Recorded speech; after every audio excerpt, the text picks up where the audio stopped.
Okay. Hello, everybody. Hello.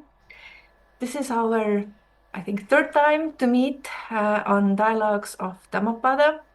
I'm just was wondering maybe I should not put the dialogues because dialogue expect like two people to be. But anyway, Discussions, maybe. discussion, yes, discussions on Dhammapada. Today we are aiming to investigate verses 7 and 8. So I will share now the screen. Do-do. And can you see it? Is loading. Yes, now I can see. Yes. So this is the person who is enjoying the life very much.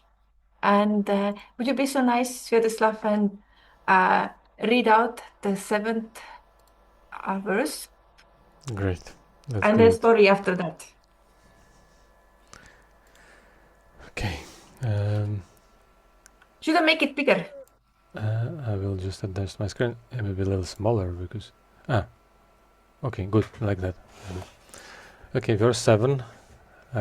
He whose mind is fixed on the pursuit of pleasures, who is not controlled in his senses, who eats food without moderation, who is lazy and lacks in energy, will certainly be taken over by Mara, just as a weak tree is uprooted by a stormy wind. Yeah. And now it comes the story. Would you be so kind and read this one out? Oh, sure. Okay. Weak will be thrown off by Mara. Story of Bhikkhu Mahakala. A great name, Mahakala. Place Satavya Nagar Sarasvati. Sravasti.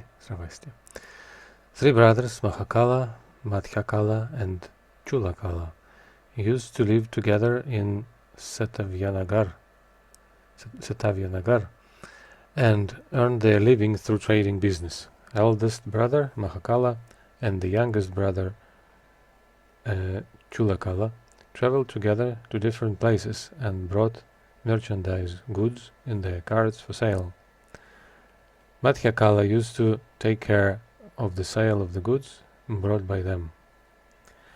Once the two brothers were returning to their village with their purchased goods, they stopped their convoy on the way between Shravasti and Jetavana. There Mahakala saw some lay disciples of the Buddha going to hear his discourse. He became curious and asked his younger brother to take care of the carts, and went to the monastery to hear the discourse of the Buddha. On reaching, he saluted the Buddha and sat down to hear his talk on the law of suffering and decay. Hearing the discourse, Mahakala became mindful about the impermanence and decaying nature of the physical body. He decided to become a bhikkhu and approached the Buddha for the same, who asked him, "Is there anyone in your family who will recommend your ordination?"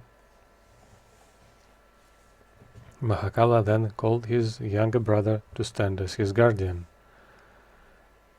Chulakala did not want his brother to become a bhikkhu and made all efforts to persuade him not to become one, but Mahakala remained firm on his decision. Thus he became a bhikkhu. Chulakala also became a bhikkhu. Wow. Mahakala started living in the cremation ground and meditated there. Soon he attained arhathood. On the other hand, Chulakala did not pursue meditation seriously. He did not gain much. In fact, he had joined the Sangha only when the objective to take his brother back to the worldly ways once again. One day the Buddha arrived at Satavya and entered the Simsapa forest. By that time Mahakala had attained arhathood. When Chulakala's wives heard that the Buddha had arrived at Setavya, they conspired to bring their husband back to the family fold. They invited the Buddha and the bhikshus to their house for alms food. As per practice, one bhikshu was sent in advance to oversee the arrangements. Chulakala was deputed for this purpose. So actually, those two verses are very much connected. Maybe it's easier if you read the next one also, and because the story continues. Okay. If you want to read, you also tell me. Um, Okay. Hmm. I am planning to speak a lot. Okay, great. Verse 8. He whose mind is not fixed on the pursuit of pleasures, he meditates on the impurities of the body, who is well controlled in his senses, who eats food with moderation, who is full of confidence and ever-flowing energy, will not be overwhelmed by Mara, just as a rocky mountain is not uprooted by a stormy wind. Great. Okay, strong will not be thrown off by Mara. Story of Bhikshu Mahakala. When Chulakala arrived at his house, his wives started scolding him and made fun of him. They pulled off his saffron robe, instead dressed him in white clothes, and sent him back to the monastery. Leonardus, hi. So good to Sorry, I'm see late. you. Don't worry. Okay. So it was hardly a year that Chulakala had been ordained. He had practically no interest in the Buddha, the Dharma, and the Sangha. He did not therefore feel ashamed that he had left the Sangha. The Buddha arrived at their house with the bhikshus. The alms-giving ceremony was performed. The thanksgiving was over. The Buddha and the disciples left for the monastery. Encouraged to see that Chulakala had come back to the household, the wives of Mahakala also thought of playing the same trick on their husband. They also invited the Buddha and the Sangha for the alms food the next day, but that day some bhikshu other than Mahakala was sent to oversee the arrangements. Mahakala had 8 wives against 2 wives of Chulakala, but these 8 wives also could do nothing to Mahakala what was done to his younger brother. After the alms ceremony, Mahakala's wives requested the Buddha to leave Mahakala behind for Anumodana, thanksgiving. Buddha acceded to their request and left for the vihara with his disciples. The bhikshus were agitated, thinking whether Mahakala was left behind unintentionally or the Buddha had agreed to leave him behind deliberately. The fresh experience of Chulakala was haunting them. So, as soon as the group reached the outskirts of the village, the disciples asked the Buddha, Bhante, Mahakala is a simple-natured, open-hearted, and virtuous man. It is possible that his family members may force him to leave the robe and join the household. Chulakala had only 2 wives, whereas Mahakala had 8. The enlightened one stopped at that place and addressed the bhikshus. You are committing grave mistake by comparing Mahakala with Chulakala. The younger brother, even when he was staying in the vihara, always kept pondering about the worldly life. He behaved as if he were like a weak tree, standing by the side of a river, which falls down with a little storm. On the other hand, Mahakala, after being ordained, considers the household life a hindrance. He is like a rock which is not affected by the storm. At the house, Mahakala's wives also started pulling down his saffron robes. Mahakala immediately realized the seriousness and gravity of the danger around. Therefore, through his arhat power, he raised himself above the ground and got out of the house through the opening of the roof. He arrived at the outskirts of the village, where the bhikshus were discussing with the Buddha about him. Yes. So I put back this picture here about the 8 verses, and I, like always, I listen the extra stories from Yuga Dhamma Bhikkhu. He's from a person from Canada who is become like Buddhist, and then he's commenting those stories. And basically, there was 3 brothers. First brother had 2 wives. Second brother has 4 wives, and the third brother, the Mahakala, had 8 wives. And yeah, like I'm just taking the recap for Leonardo's that in the first 7 verse, it was a story how the both brothers became monks because older brother heard about the teachings of Buddha and was very inspired, and the younger brother actually became a monk only because he thought then he's nearby and are able to convince his older brother to come back to worldly life. But the older brother took things very seriously. He asked what he can do as a practice, and there's a possibility to learn all the teachings of Buddha and then teach people, or you can meditate or to take up some practice.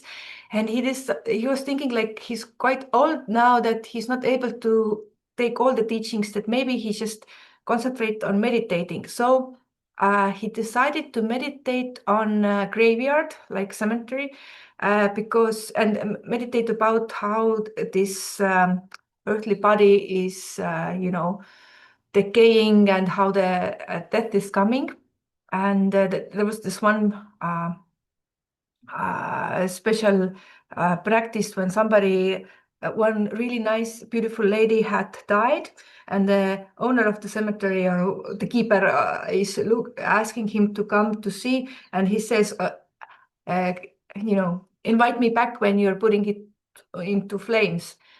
So when he put him into flames, he goes back and he sees the body, and then he's meditating on seeing how this beautiful form is getting mutated by the fire, and what it really is, and and by doing that he gains the arhathood. But the other brother, yeah, he was more lazy, and he did not follow all the rules and eat and sleep a lot. And anyway, he was not very interested of Buddha's teaching also. And so both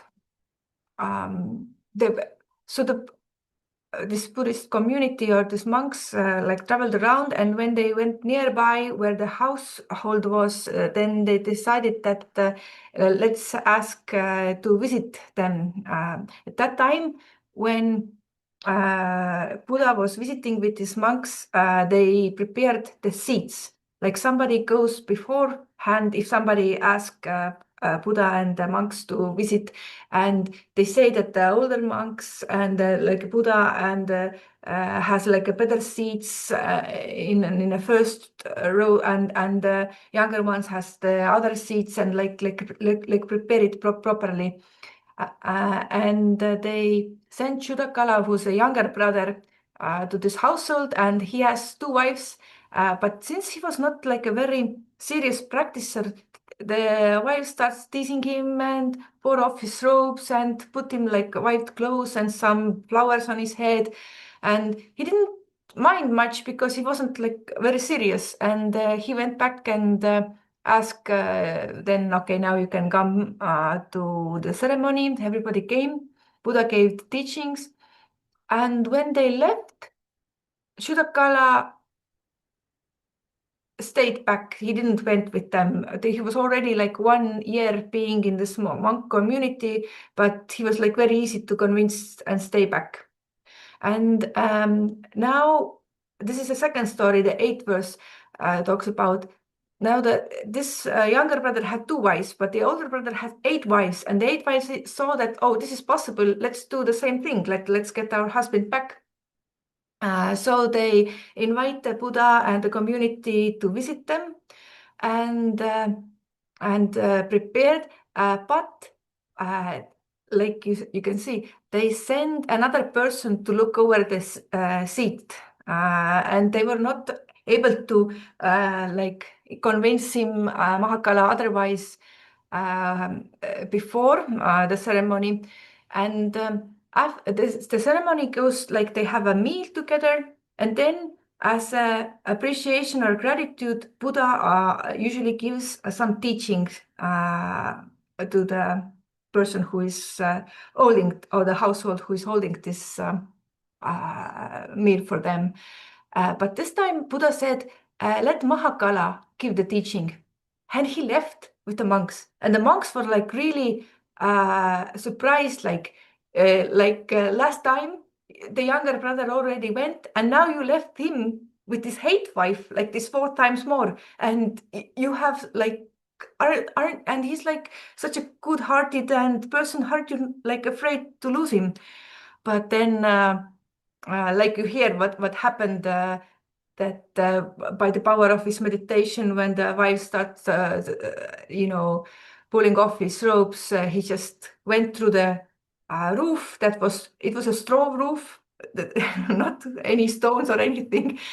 And he was levitating out of it. And by the time the Buddha explaining the other monks, like those 2 brothers are very different in their nature, that one is like he was lazy and he was not in the mind, and he was like a rotten tree that wind have easy to overcome. But the older brother is like a rock, or like a rock cliff, and the wind is not doing anything to it. And when he had finished saying that, then the older brother Mahakala reached and prostrated to Buddha. Yeah. So this is the nice story of it. And yeah, I really feel like it is nice to have the background stories like this. And do you have any thoughts about that?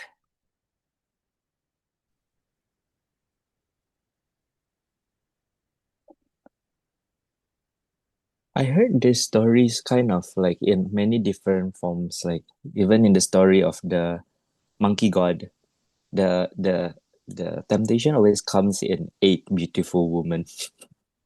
And the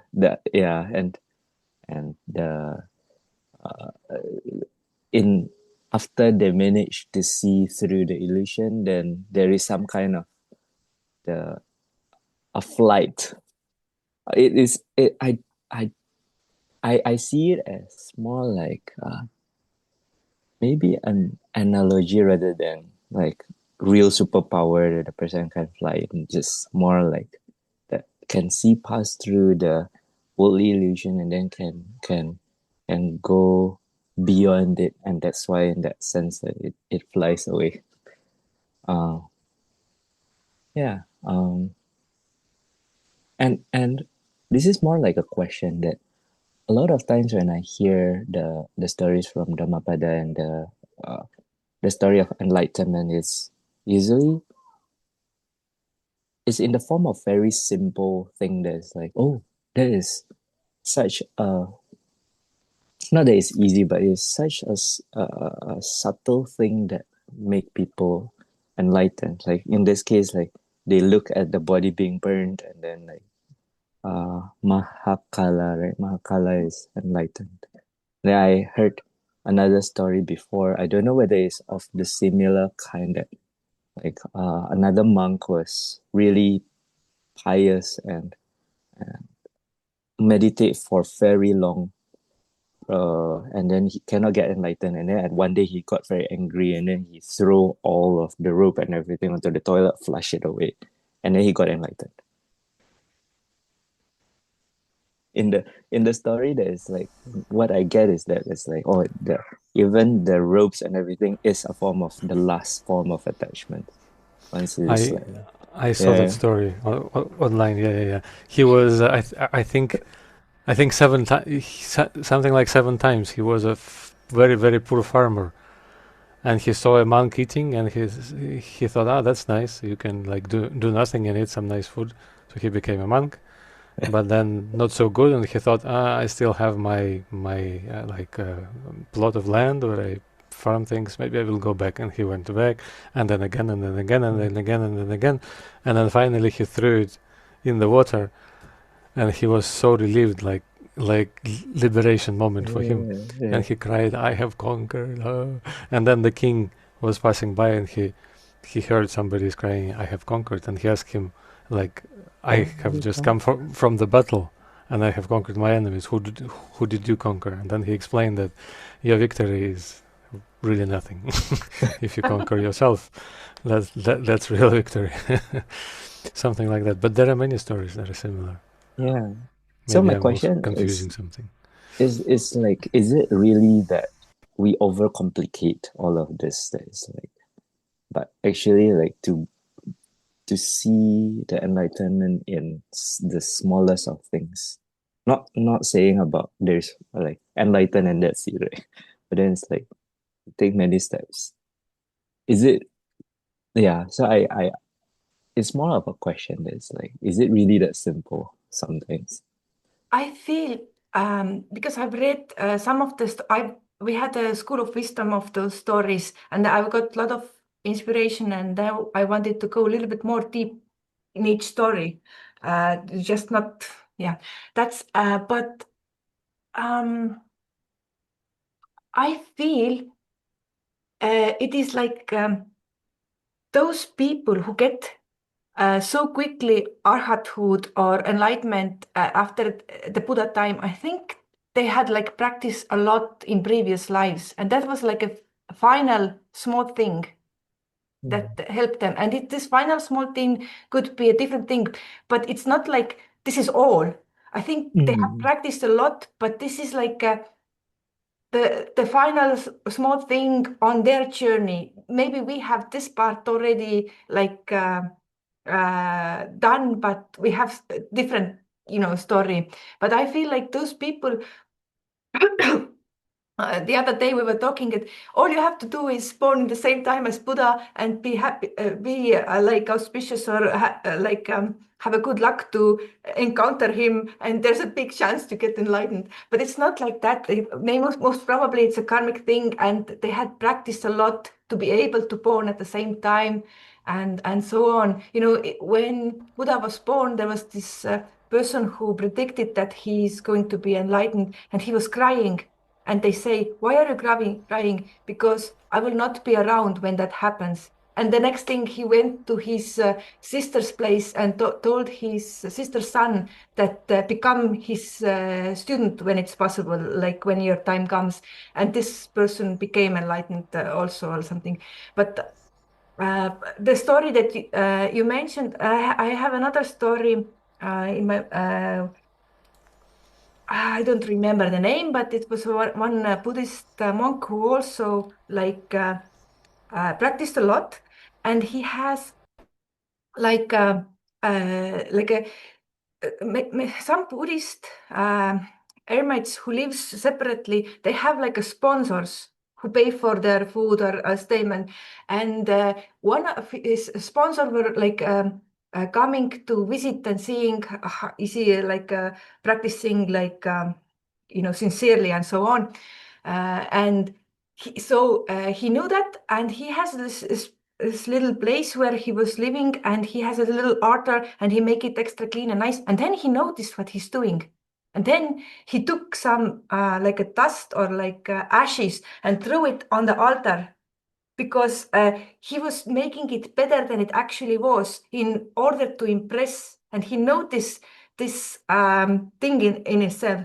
And then somebody commented later that this was like one of the biggest sacrifices that was made for the altar. Like, but you understand that, like, in our mind, what is beautiful and what is not. But he sacrifice of thinking somebody is thinking good of them, somebody who is support they really need to go on in the spiritual path. But like to even let go of this thing, like anyway, I am always so inspired by those stories. So I have this I person. just wanted to add one thing.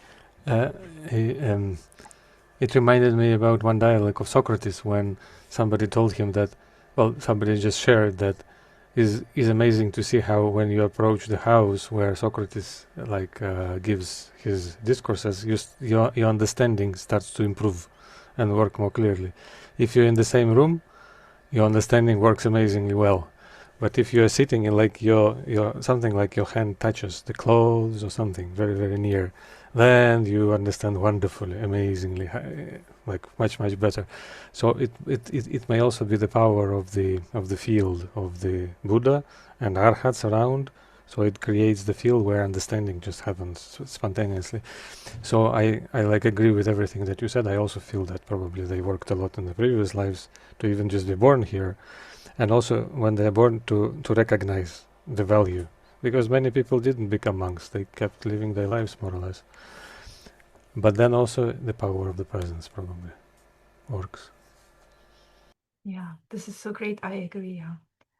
There was many people, and some people even, I think, Buddha's own cousin tried to kill him several times and was not convinced otherwise. So if even Buddha has a people who are not convinced, then we do not have to be encouraged by that all people are not following us or like coming and like this is if even Buddha has. But this is also like a Theosophical society, I think, that you give the freedom to think people themselves and decide themselves. And if they decide to do it and follow and get, then this is like, their merit. But other people have like other ways, and hopefully in the end we will still reach in the same place. I The Yeah. just now when you mentioned the last story about like throwing the ashes onto the altar, and I think it is the same with a lot of things the in the scriptures and theosophical literature, that we sometimes take things a bit too literally, in the sense that it's like, okay, what we take is like, okay, if I throw ashes onto my altar now and then I will get enlightened. But it is not what happened in that physical year, but something that is deeper, that is like the lesson that is to be learned. That so the action itself is just, it means nothing, actually.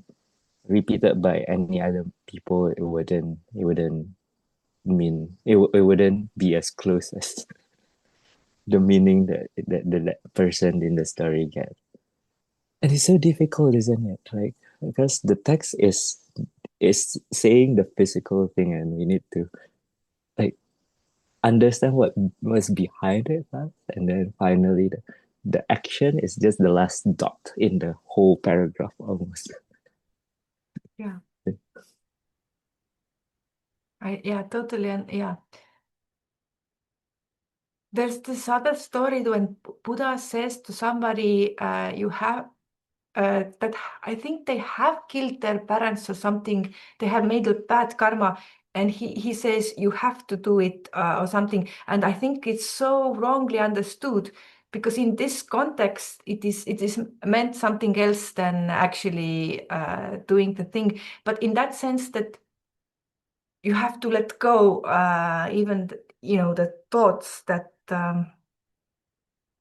yeah. But I agreed in that sense that you really have to understand the concept, because it's not like if I'm doing just throwing the ashes in itself, it doesn't make anything better. Though, in old times they use ashes to clean the greasy silverware and things, because they didn't have fairy and so on. So actually the ash is very good thing. Like ash contains like a lot of fertilizers. It's very, very good for the plants and so on. So nothing bad about the ash. Anyway, I go so far from the thing, but I am listening for the commentary. This wonderful person, was a monk, Yuto Dhammo Bhiksu. He has his channel in YouTube, and he's also giving comments on this the same verses. So I was listening him just previously, and he brings out some extra things. Mm, uh, he gives some guidelines to practice. He's telling that there's a Mara who is considered evil, and in Buddhist says that there's like five evils. So first evil is our aggregates. We have some evil side. Mostly it's about clinging.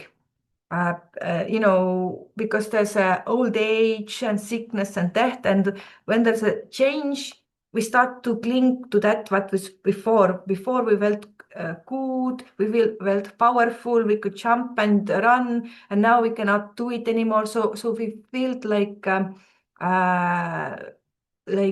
likes and dislikes strongly. And yeah, so this is a first kind of evil, that there's some kind of clinging towards what we like and not like. The second one is defilement. In our mind, we have a certain things that are evil, like we have a greed and anger and hatred, fear. We can also say worry or distraction. So we should understand that those things are evil. They might not be like immoral to worry about, but what is the evil of like worrying? It's because it cripples you. It does bad things to you. It causes you suffering. Like anger cripples your mind, or some same way as also the greed cripples your mind. It kind of intoxicates you, which gives a rise of like chemical reactions and addictions in the mind. Some people use substances, some kind of activities where you are unable to separate right from wrong, where you are unable to be impartial and wise, and you understand what is your benefit, like you don't see it anymore. So you end up getting addicted to things and so on. So defilement in that sense that you don't see anymore clearly. You see, you like something that is actually not beneficial for you. Third one was Abhisambhara, if I understood correctly, which means the formations. Basically, it is about our karma, our deeds. If you hurt other, you make yourself, your own life troublesome, because in the future, this kind of hurt or things come back to you. The guilty feeling that you have hurt, it is hunting you. Sometimes it comes back when you are, dying. And if you can't get out of it, you will get a bad rebirth. And yeah, it could have many different consequences, but basically this is like karma and bad deeds. This is another evil. And the fourth bad evil is Machumara. It is just deed. The fact that we all die. And the fact that we all die is not evil in itself, but the evil rises only when we start cling towards the life, and that is the aspect that is crippling us. For a person who is very keen to wealth and rich and being powerful, this is like ultimate crippling. You lose all of it. And any one of us could be dead without notice, the next moment, tomorrow. But this is cause evil only if we are like clinging towards this life. And the fifth one is Deva Puchamara, if I understood correctly. So Deva is like an angel or like a godly being, and Mara is like a Satan, and who tries to trick us. And he's not able to trick monks who are sincerely practicing, like Mahakala in the story. And some people say they saw a god or angel, and they heard a message. And now in these situations, we should not question whether it is true that they saw an angel. The question is also not like whether they imagine it or really happened. The real question is whether you can trust the voice that you heard. How do you know that it was God and not like a Mara or Satan who was imposing to be God? As a theosophist, as a people, we should be open-minded and thinking, okay, maybe there's a spirits and devas and all kinds of uh, beings who are invisible, but maybe we can like hear or experience them. And but it's important to question whether this can be trusted. He told that there was in Thailand a monk who tried several times suicide. Why? Because he heard um, like a spirit or phoenix who says that if you put yourself into fire, then you be born again as bodhisattva. So he tried it, but he says like right now it's all right with this monk, and apparently he got better. But like, can you really trust the voice? Sometimes if you are practiced, um, start hearing, our own thoughts, to question our own thoughts. Like, just because I have this thought does not mean that it is true. It's very interesting that in Thailand, a monk wanted to become a bodhisattva so much because it's Theravada tradition. So good to know for me. Yeah. I love very much phoenixes and the symbolism behind it, but like,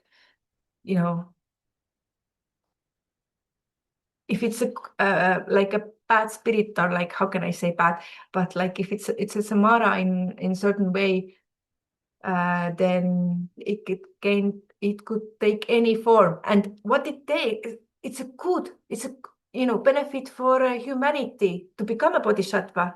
Like, but you have to have the discernment. Is it really the right way to do it? If you have a godly voice and God says, if you kill yourself, you will help, like, I don't know, like, yeah, it's like a tough one, but like, think on your own head, like how it actually could benefit. Yeah. So yeah, just because you hear something doesn't mean you should listen. And the same way we wouldn't listen somebody on the street saying us something, we should not listen a stranger in our head who is saying something. Yeah. So those are the 5 kind of evils or maras, and that can overpower a person. And then this monk bring out that they are often overcoming people who are attractive, who see beauty in things. And I was like, okay, this is interesting, because we like to think that beauty is something like good, like how can I say, we have a museum who says the beauty is a garment of truth, but I just remembered, I think it was Tao Te Ching, it is said, when there's a beauty, the ugliness is born. And, when you start seeing some things beauty, some other things became ugly. And you start separating things. The beautiful side of things. Obviously, this is teaching, this is not for everybody, not this ready, everybody's not ready for that, but we are many people, like those 2 brothers, so some go in one way, others go another way, they have other path to go.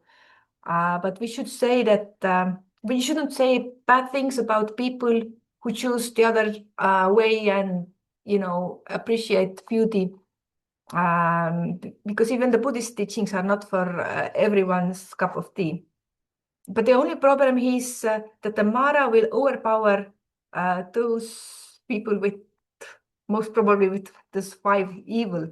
That person who looks attractive side of things are partial. Like, if you start seeing something beautiful, you start seeing something else unbeautiful, and you start, creating this dualism in your. They develop partial towards their experience, and as a result, when they get old, sick, and die, they get upset, when things don't go their way, the defilements arise, they do bad things, they fight over things. Why? Because they see beautiful side of things, because they get attracted to this danger, and that we do not see how things really are. And this is the reason that our remembering how it has been and how it used to bring us pleasure is another thing. We have the memory about it, we want to repeat it, but reality is actually impartial. Yes, a human mind and psychology is a lot about the remembering what we have experienced and what we want to re-experience.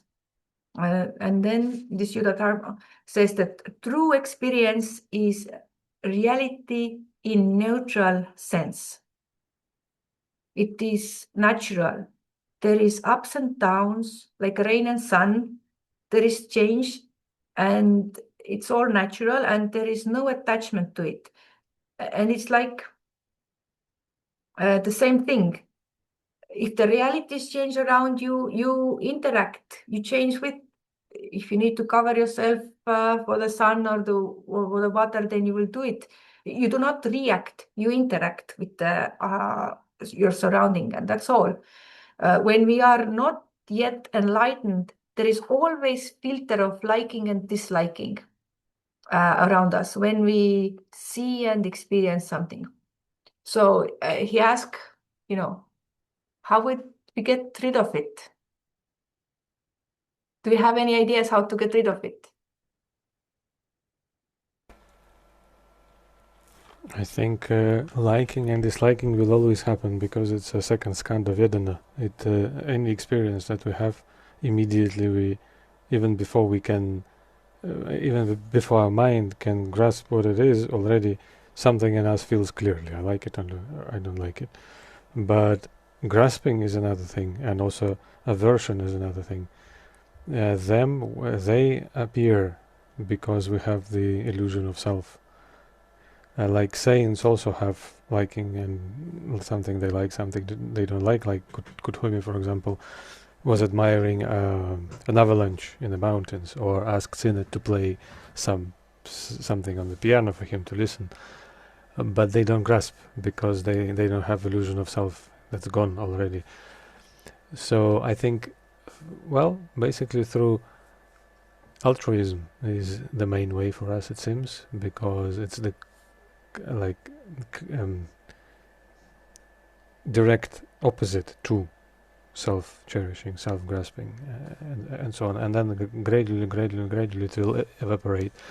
And also through observation, mindfulness, because if we manage to observe dispassionately this liking and this disliking and this clinging and this aversion that rise in us, then gradually we become unmoved by them, and that can help, I think. Thank you. Yes, I think the same. I was thinking also about the Mahatmas, who in one of the letters, I think they mentioned that they also have their liking and disliking, but it will not be in a way if they have to do something. They will not, interact in that sense, but they have their preferences. And as I understand, even if you get beyond the human level and so, you will still have some preferences, but it's, I guess, yeah, but like you said, the grasping is the thing, and to lowering the self-importance, yes, to get more involved to altruism. This is very beautiful. But this monk who gave this lecture is I think he's more like Theravada. So he advice was more simple than that. He said how to get rid of this liking and disliking. He suggested when you see something, remind yourself that is seeing. Instead of saying, oh, that's beautiful, or this is ugly. And doing so, you become more partial.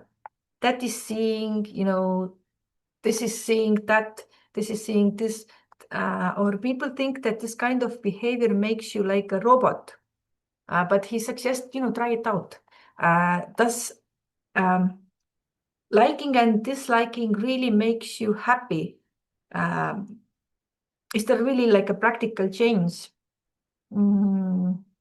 If you're walking, or this is walking, this is standing, this is sitting, this is thinking. He says if you start, instead of liking and disliking, commenting in your head like what you are doing, then you might be pleasantly surprised. Like she said, many people have. Yeah. When you eat something, you're aware of the taste and the chewing and being there at the present.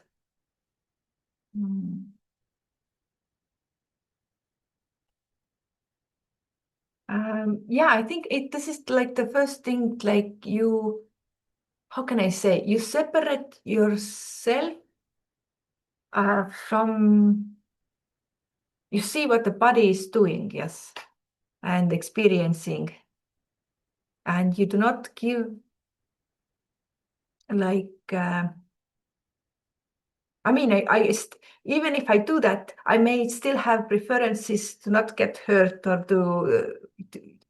to feel a nice feeling rather than feeling something unpleasant. But yeah, like you said, not so much about grasping. And previous one was that he who is fixed on pleasures, who controlled his senses, food without moderation and laziness, lacks energy. He's like, the weak tree, rotten tree that is easily in a storm taken out. So he says the moderation of food, that this is like a hard thing because we all have to survive, we all have to eat. So we have to be careful about it. Like in this physical world, I guess we always have some kind of likings and preferences. And people who hasn't have energy, who doesn't get up and practice, who doesn't push themselves to develop,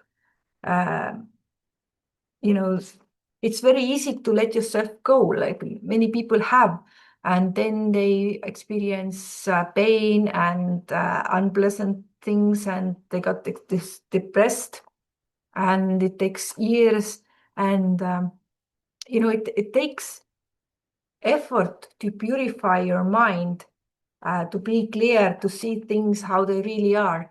But I remember there was one saying, it takes effort to train and get fit, and it also it's uncomfortable, and it also takes effort and uncomfort to eat whatever you want, but afterwards being unfit and feeling like sick and fat and so on. So choose your uncomfort. Like both of them takes effort. You cannot live in the physical world without effort. Like what people say, choose your poison. Yes, choose your poison. choose your And heart. and then there is another Zen saying that for every poison there is it's very specific and particular medicine. Nice. In that sense that that's why it teachings doesn't work the same way for different people, right? Some people who have a very busy mind probably is not very compatible with a word, teaching through words, because then it will just feed onto more things into like collecting in the mind. And people with addiction probably in that kind of sense different medicine for different sickness, and therefore I guess all the more that we can't really rely on literal teachings, because sometimes like it works for one the fact that it works for me doesn't mean that I can just kind of force feed it into other people. That is true. You must receive this in the same way that I do. That is so true to understand, especially as you. But if it has works for me, I mean, I have right to suggest it because I have Mm, like more like belief because it works for me. But to understand, just because it works for one person does not mean it works for others. Also, they say that each like a sickness or disease is curable, but not each yeah. person is, because some things are karmic, and it's for some people it is possible, to come out of it, and Mm, some other people it is better in a bigger picture to have this karma in this life, so the next one, they don't have to bear it, or something like that. It's hard to explain. Yeah. yeah, a lot of things are difficult when we think about it in the limited scale of time. Like a lot of times when we try to help other people, the scale of time is very short. Right? In the 5 minutes, I want to help you, but then it's like it takes lifetimes, and then like need to be able to think in a way that's like, okay, what can I pass to you right now that will be helpful in the coming time? Like it is not the first, it's not the end, and then I guess yeah, this is what motivates me to learn to be more sensitive towards the intuition, because a lot of times I cannot really think of what I think is helpful for somebody is may be totally different from what they actually need at that moment of time. And yeah, in that sense of like scale of like boundless time and space, then is how do I know what to do right now? I Yeah. feel this is very much the motivation. If you have a sincere wish to help that person, even if you're not able, they can sense the wish that you want to give them something best, even if you're not able. I think this, if you're sincere about it, I think this is already helping, like a little bit. Uh, but and if we get wiser, we will see like more Mm, ways how to help and how to help better. Like at the feet of the master, it is said, first mm, learn that what is beneficial. But how do you know what is beneficial? Like they said the 50% of commercials don't work, but you don't know which 50%. So you have to do all of them.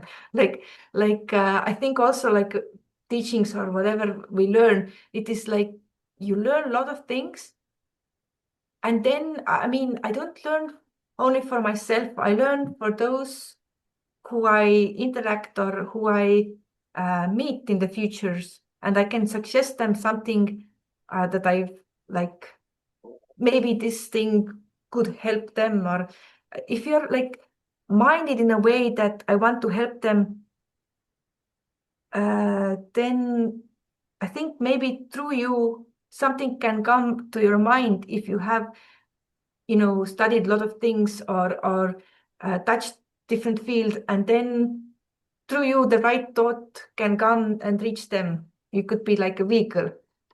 yeah, yeah. All that I know right now is that when the help doesn't work, it is because of the limitation of how I understand it. Or I just don't know that it is actually helpful because I can't see what is. So just yeah, can be a lot of different things. But it And might be also their karma that they have to do it in a like hard way. yeah, I don't even dare to think about it Yeah, in that of way, course, of right? course. We Because should not think how do about I like, know? I don't even know. Like, I'm still at the level that I don't even know what good means yeah. in that sense. So it's like, I yeah, think we should what? never should think that this is their karma, because if we see somebody who needs help or who's in a difficult situation, this is our karma to see them. And yeah. Well, it's their karma to face the situation. It also is their karma to meet me Yeah, in this exactly. moment. So Yes. just do what you can, I do. and karma will sort out the rest. Yeah, but I think this motivation to help that's the most important, because if it grows and grows and grows, then it opens, like, for us to have the opportunity to be the channel for the higher help of those who know how, and some things just happen through us even if we Yeah. don't understand. So, How and lovely when that happens. yeah, and if we keep growing this motivation, it happens Yeah. more with time, and then we progress a lot very quickly, Yes. Yeah. because And it's more than just us, than just exactly. one person. Hmm. Yes. And I'm just continuing some of the thoughts that this monk had, but I agree with that one because just hold up this thought that you want to be on help, and somehow the right things you know Mm. happen. Um, the work here is to remind yourself again and again, now I am meditating, now I am seeing, now I am hearing.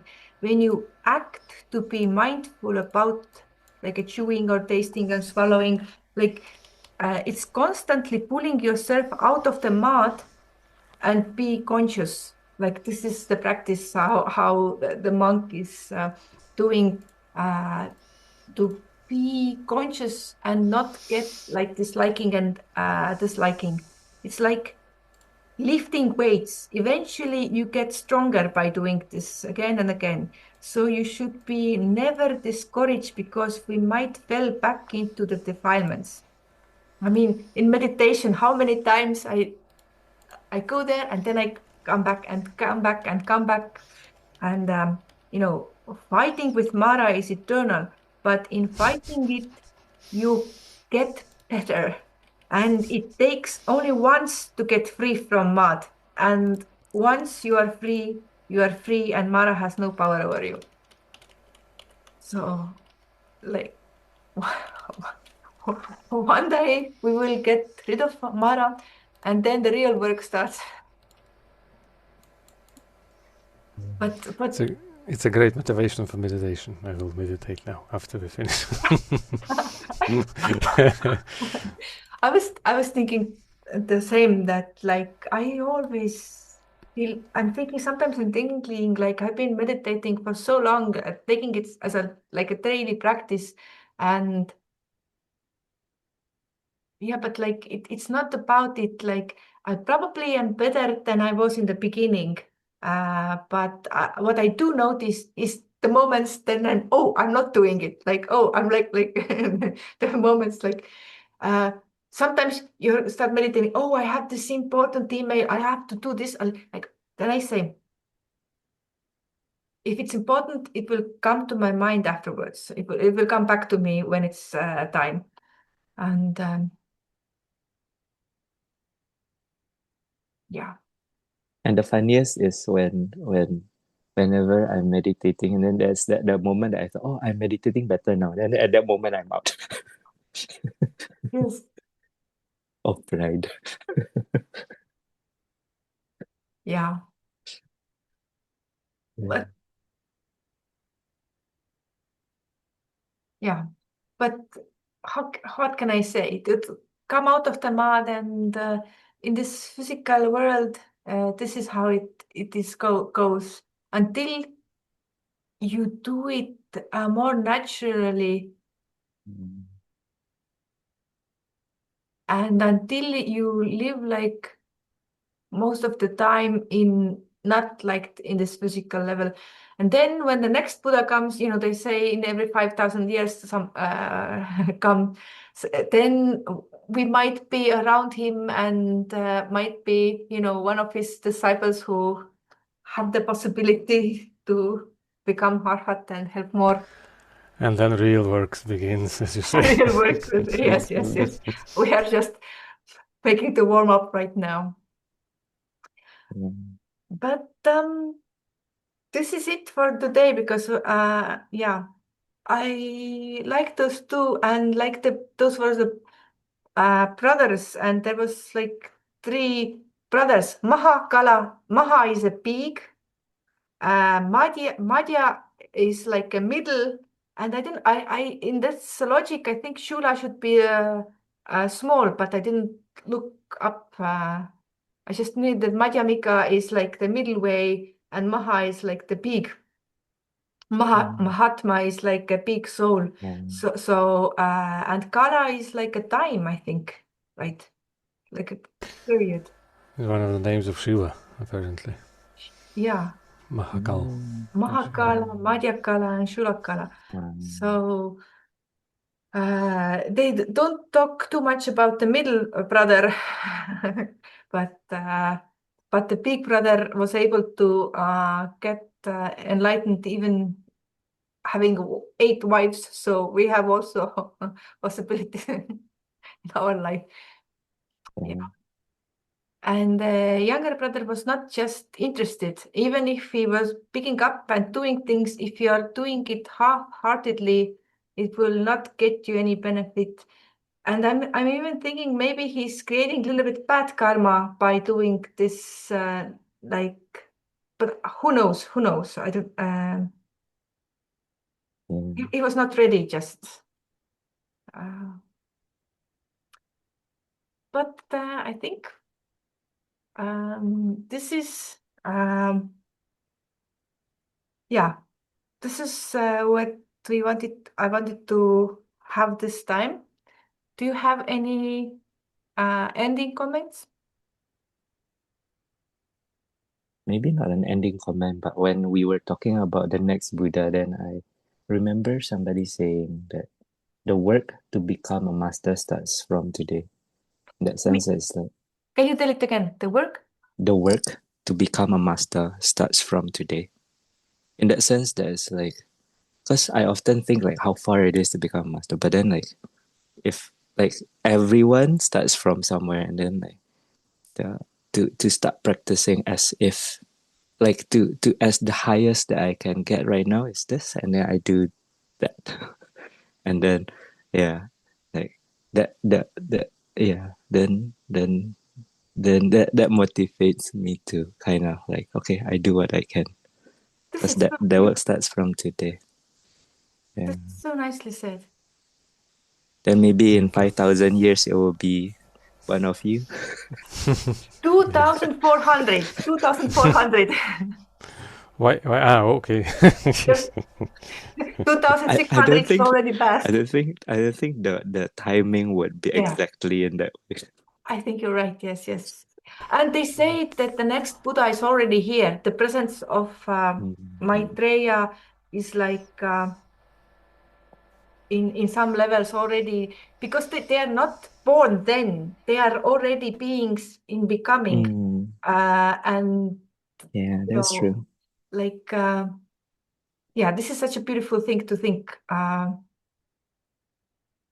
But yeah, but I also feel that it's quite inspiring to think. And the other thing I've heard that we made the choice already long time before. I remember Svetoslav was the first who, a few years ago, we have a, in convention time, we had the poetry evening where young Theosophists presented some poems.